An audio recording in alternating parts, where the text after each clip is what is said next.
Your 20s is the most pivotal point of your entire life, and it can either lead to your success in your 30s or your absolute demise for the rest of your life. In this video, I'm going to go over 4 things that I think if you do, you're on your way to destroying your life in your 20s. If 1, 2, or all these things apply to you, don't lose hope. There is a way out, and that's honestly what I'm here to show you. And this video isn't meant to put you down. It's more so to bring to light things that you need to get together, or you're going to live a miserable life. Now, the first thing you should do if you want to completely destroy your life in your 20s is to skip university or college. I'm going to be brutally honest with you. I was someone who was always super against university and college, especially in my younger years, simply because I was so sold on entrepreneurship and beating the system, and I didn't want to be a slave. I didn't want my time to be linked to money. And me myself becoming an entrepreneur in my older years, I would give the advice to people, skip college. It's not worth your time. It's a waste of time if you have no plan. But that right there is the key problem. Most people, especially at the age of 18, have no idea what they want to do with their lives. Now, let me know if this sounds familiar, because this is exactly what I went through at 18. I told my parents I didn't want to go to university. I didn't want to go to college because I literally had no idea what I wanted to do with my life. And of course, the first question they asked me was, okay, then what is it that you want to do? I told them right off the rip I wanted to be a content creator like all my favorite YouTubers. And thankfully, my parents were probably the most supportive parents on planet Earth, but they still asked me what was my plan, and I really didn't have one. This is actually where most people get stuck. They have these very delusional, ambitious goals that, if you put the work in, you can achieve, but most people don't actually have a plan. They are just addicted to saying that they want to do these things. There's no structure. There's no PowerPoint presentation of a full step decade plan of how you're going to achieve your goals. You don't have any skills. You've never really put in the time and effort to learn anything that has to do with whatever it is that you're trying to do. It could be anything. It could be day trading, could be crypto, anything at all. If you don't have the skills and you can't present them in an articulate manner,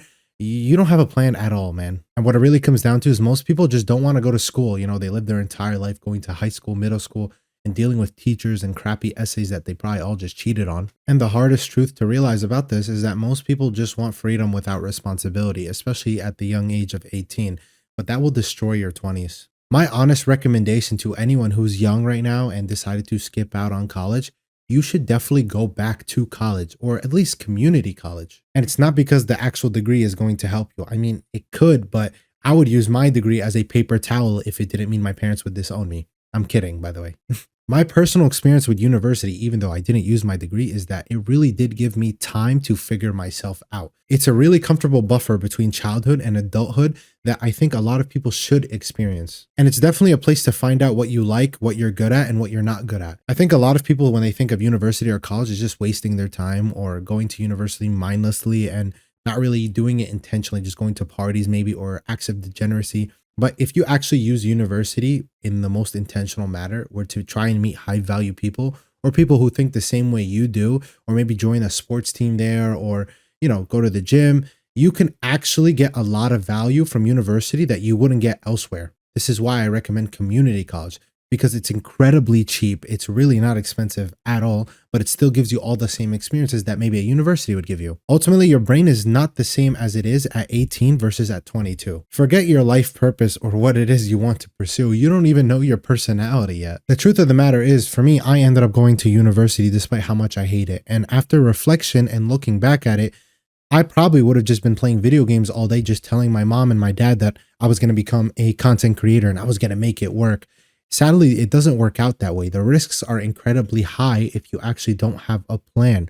I probably would have been a bum if I never went to college or university. I played on a college basketball team. I met a lot of amazing people who I still do business with today, and I learned a lot of vital skills that I'm telling you you'd be missing out on if you don't have an alternative. Another way to destroy your life in your 20s is to surround yourself with unambitious and lazy people. Most people will have the same friends that they had from 16, 17, or 18 and carry them all the way up to 30. We all grew up in the same town from high school, middle school, or even just a sports team that we're playing in. So we didn't really have much of a choice of who we wanted to be friends with. You didn't choose them based on values, goals, or ambitions. You chose them based on convenience about what was around you at the time. And as someone who grew a lot in my adulthood, a lot of my old friends never really got over the old version of me, the unambitious person, the childish version. They will only ever know me as the high school version of myself.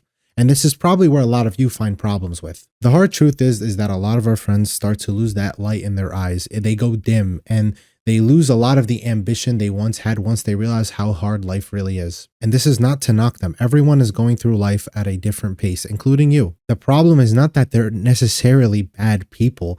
The problem is that when you hang around those type of people for too long, it will start to pull you back down to their level. So if you have these really ambitious goals and dreams, you might have friends that are trying to keep you down as to where they are because of insecurities in their own self. We all hear that you will be the average of the 5 people you hang around with the most, but none of us ever actually account for that, and we still hang around the same 5 people that we just spam video games with all day. And when you're not fully developed as a man at a younger age, like we're talking mentally, emotionally, spiritually, it is very hard to recognize what kind of people are good people, and I put that in quotations, and bad people. Because again, you don't even know yourself, so how do you know what you even align with? Well, now that you know your friends aren't the greatest people, how do you go about finding better friends or a better community around you that will help you excel? At my younger age, I didn't understand how to get in these circles of really inspiring and ambitious people, but I definitely knew what bad people looked like, or people who I didn't want to be around looked like, which were like the obvious negative influences in my life that were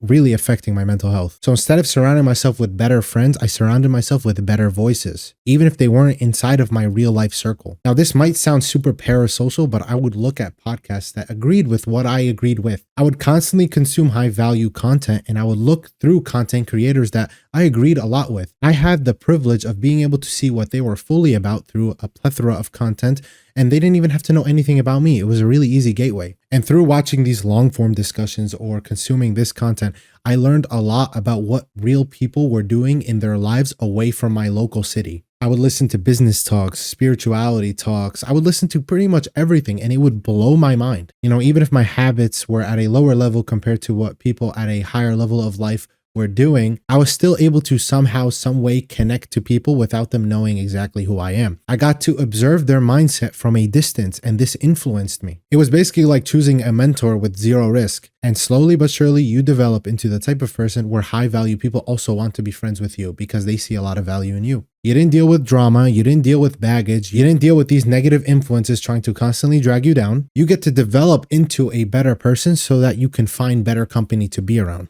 Now, let me be clear though, you cannot build a life off voices just online. You still have to force yourself to go experience new things and meet people. When I didn't really have any friends or a good network around me, I used common sense and logic to figure out that I wasn't going to find the high value people I was looking for in maybe a college party or at a bar. This isn't shade, but if you're in a low quality environment, you're more than likely not going to find high quality people. For me, where I inevitably really started to find these type of people was at my local religious center and at my gym. I even started to go to certain classes that all you have to do is pay like $50 and you get like a 9-week course where they basically just teach you everything about entrepreneurship. You need to find yourself in spaces that inspire growth because you really do become who you surround yourself with, and it's never immediate. That's the part that tricks people. It's always gradual. You're going to wake up at 30 years old and realize you're a completely different person. And obviously you want to be a better, more grounded, responsible individual when you're 30 rather than still a man-child. Now, the third way to destroy your 20s is by not working out at all. It really does not matter what you do. If you're not either like running, lifting, doing yoga, sports, calisthenics, you have to do something or your body will regress. Because if you're not moving your body, it is actually regressing because as you get older, everything just gets weaker. There really is no neutral. There is no I'm in the same place as last year. You're either getting better or you're either getting worse. Every time I took stints off from physical activity, I always felt worse in pretty much everything in life. The biggest one being confidence. It is never about looks. It's more about identity. If you're fighting a constant war inside of your head, you're going to lose the war against other people and against the other negative influences in your life. When you work out consistently, you just start to move differently. You're building the identity of someone who takes care of themselves,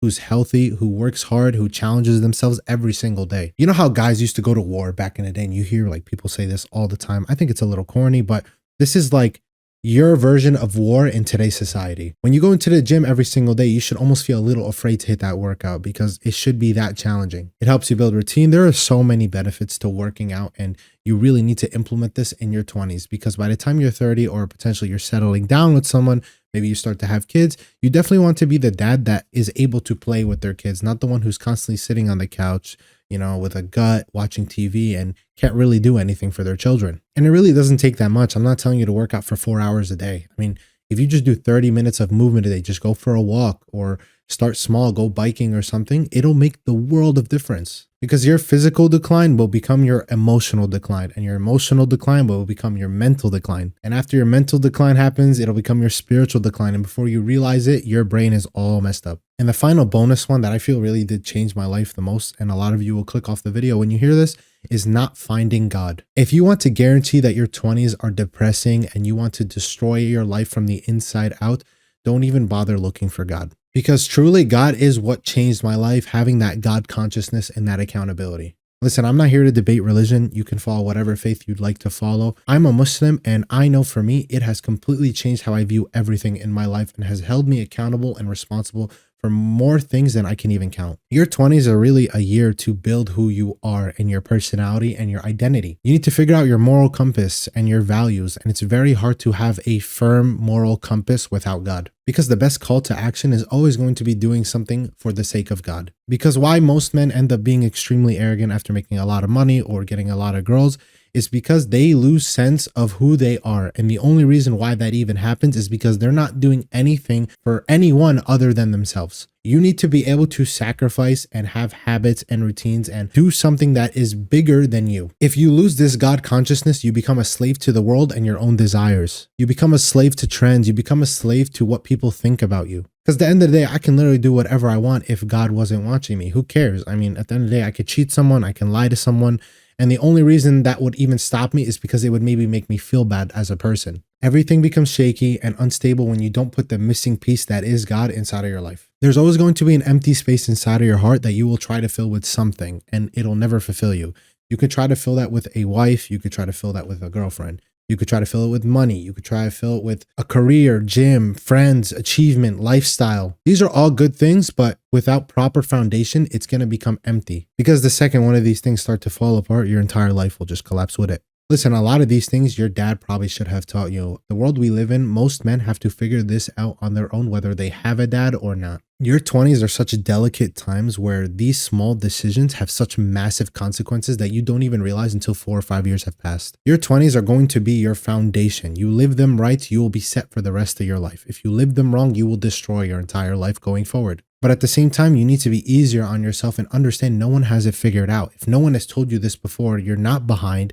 You're not stupid, you're just early inside of your story, and no one has it figured out early in the story. As long as you fix these key foundational things and it's never too late to actually start, your life will start to move slowly but surely. I want you to imagine if you take a plane and put it off course very slightly from the beginning of the trip to the end of the trip. If you move that angle 1 degree down, you will end up in a completely different country or state than the one you intended on going with. And that's even if it's a 1% change. So even if you make a 1% change inside of your life today and try to adjust to a better future, it makes a world of a difference in 10 years. If you focus on 3 or 4 of these things, I promise you, your future self will thank you for it. I hope this video was beneficial to whoever was able to watch it all the way through. Make sure to like, comment, and subscribe, and leave down below where you're at currently in life and what you're currently struggling with. And I hope to see you guys on the next one. Peace out.